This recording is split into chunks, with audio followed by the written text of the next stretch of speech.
نحمده ونصلي ونسلم على رسوله الكريم اما بعد۔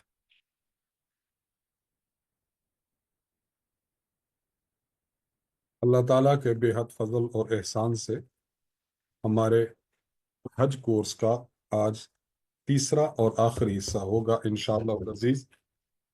حج کورس کے اس آخری حصہ میں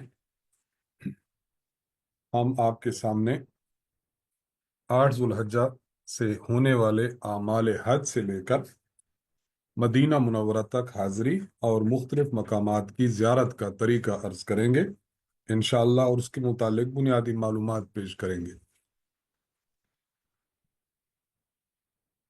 دیکھیے، حج کا جو طریقہ ہے وہ یہ کہ حج 5 دنوں کے اعمال کا نام ہے، یعنی 8 ذوالحج سے لے کر 12 ذوالحج تک یہ کل 5 دن بنتے ہیں۔ تو ان 5 دنوں میں آپ نے حج کرنا ہے۔